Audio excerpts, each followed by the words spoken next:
O Morro dos Ventos Uivantes é um livro e existem alguns filmes baseados nesta história. Você já deve ter visto. A primeira vez que eu tive contato com este livro, eu tinha mais ou menos uns 10 anos de idade, estava na biblioteca da escola e eu confesso que eu não tinha maturidade para ler. Quando eu vi escrito O Morro dos Ventos Uivantes, eu achei que fosse um livro de contos de fadas, de princesa, de aventuras, alguma coisa desse tipo. Eu nunca imaginei a monstruosidade que podia ter por trás dessa história, que normalmente não é mostrado nos filmes, porque os filmes, ele vai focar num romance, um amor impossível, um amor extremamente intenso, entre, a minha pronúncia não vai sair perfeita, entre o Sr. Heathcliff e a Catherine. Eles são personagens bem difíceis e muitas vezes buscam fazer o oposto do que o outro quer, para fazer maldade mesmo, e não tem nada daquele romantismo mostrado no filme. Os filmes, como eu já disse, eles costumam ter um foco numa bela história de amor intenso e impossível.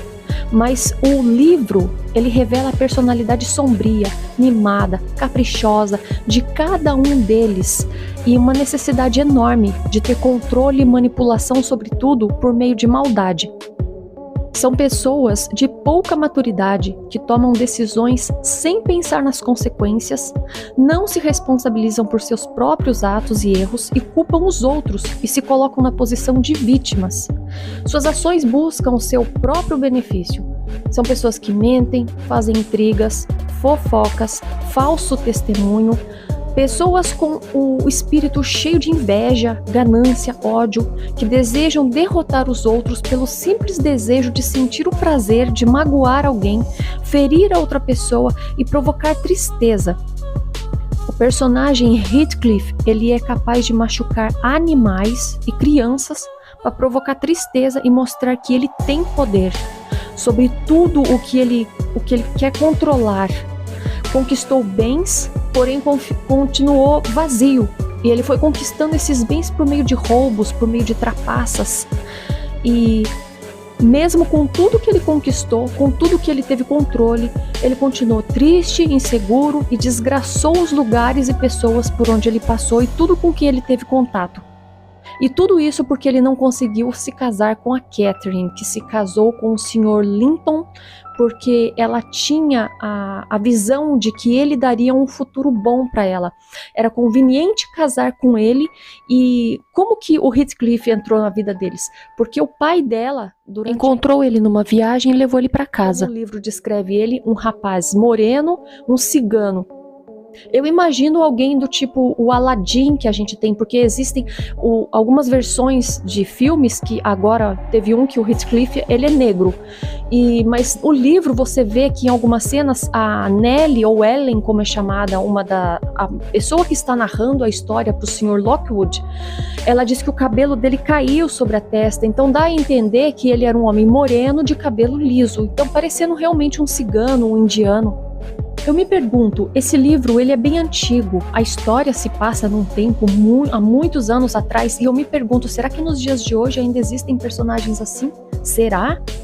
Pessoas no nosso trabalho, dentro da nossa família, dentro da nossa igreja, que esperam uma oportunidade, um momento para usar toda a sua crueldade com autoridade.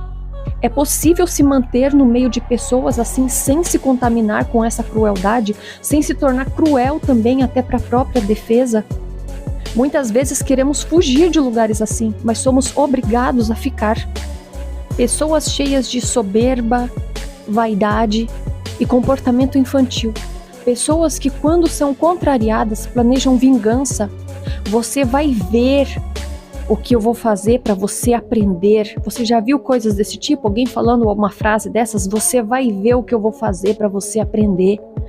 Pensam que podem ensinar alguma coisa com as suas punições, mas nunca estão dispostas a aprender algo bom e abandonar o comportamento destrutivo.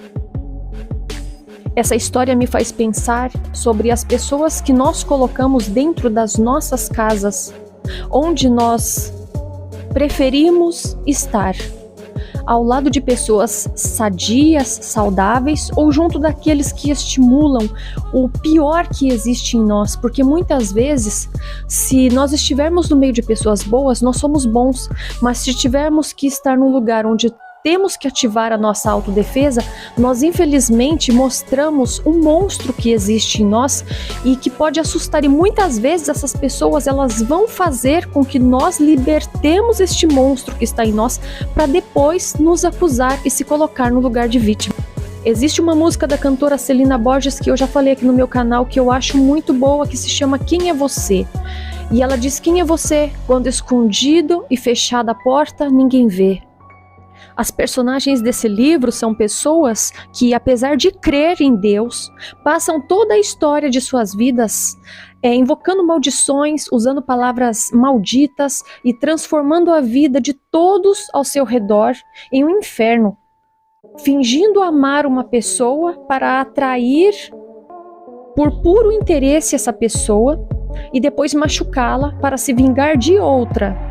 Não é um livro de contos de fadas, assim como eu imaginava, e muito menos um romance intenso, como se mostra nos filmes, mas de qualquer forma vale muito a pena ler. O que mais me chama a atenção nesse livro é que ele é contado pelo Sr. Lockwood, mas ele está contando a história que a Nellie contou para ele. E o que é mais interessante é que os dois conversam de uma forma assim muito... Eles são totalmente diferentes. A Nellie cresceu naquele ambiente vendo toda aquela maldade e ela passou toda a vida dela naquele ambiente.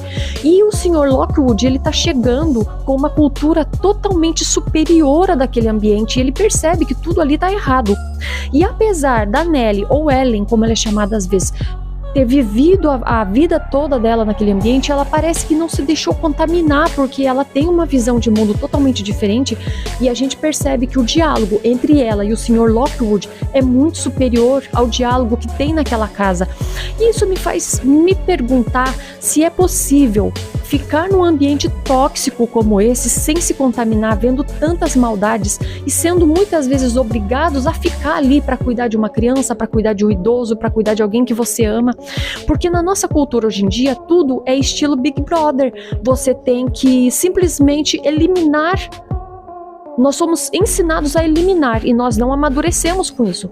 Porque quando surge um problema, nós eliminamos. Não gostamos daquela pessoa, eliminamos. Damos um jeito de tirar ela da nossa vida, mesmo que seja de uma forma desonesta.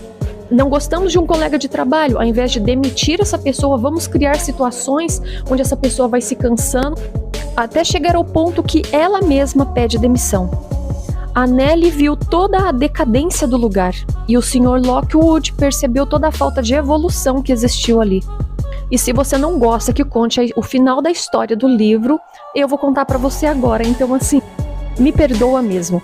Eu acho que você já ouviu falar que às vezes, se você tem um familiar muito tóxico, existe uma geração que parece que resolve quebrar aquilo e diz assim: a partir daqui não vai ser mais dessa maneira.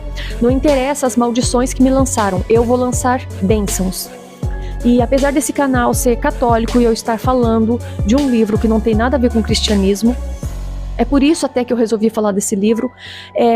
No final, a filha da Catherine, que também se chama Catherine, ela fica com o primo dela, que é filho do irmão da Catherine.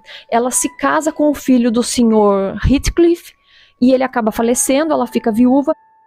E apesar de todas as palavras de ofensa que um usa ali, que a gente percebe que existe um amor, uma paixão surgindo, dá para perceber que essa nova união, ela vai ser uma geração nova que se inicia sem a maldade dos antepassados.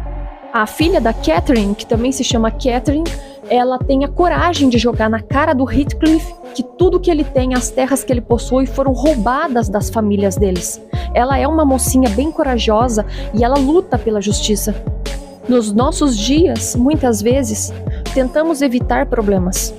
Renunciamos a servir aquilo que sabemos que é ilegal.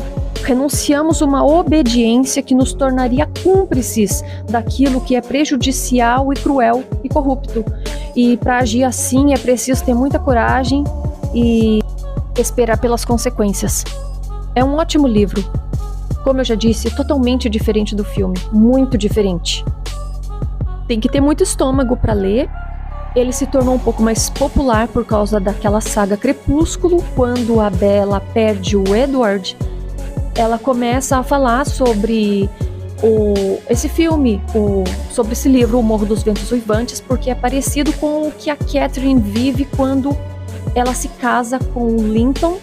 E o Heathcliff, ele foge, e aí quando ele volta, ele parece um homem muito bem educado, mas ele já volta com a intenção de se vingar e de vir pegando as terras, e o irmão dela já tá envolvido com os jogos, então ali ele vai tirando tudo que as pessoas têm e vai roubando das pessoas de uma forma bem astuta. E a pergunta é, será que o Morro dos Ventos Uivantes, que é o nome daquelas terras, do lugar, teria sido do mesmo jeito se o pai dela nunca tivesse adotado esse menino? Meu vídeo já tá com 10 minutos, eu não gosto de fazer vídeos muito longos porque eu acho que fica desinteressante, mas eu vou deixar um pouquinho mais pra falar num outro vídeo, porque tem uns outros assuntos que eu quero tratar dessa mesma história. O meu vídeo por hoje é isso, fica com Deus, a paz de Jesus e o Espírito Santo nos guie sempre, porque nós precisamos de muito discernimento, principalmente para discernir os espíritos, discernir as pessoas e saber o mal que entra na nossa vida e o bem que deixamos escapar só por julgar mal aquilo que estamos vendo. Até o próximo vídeo.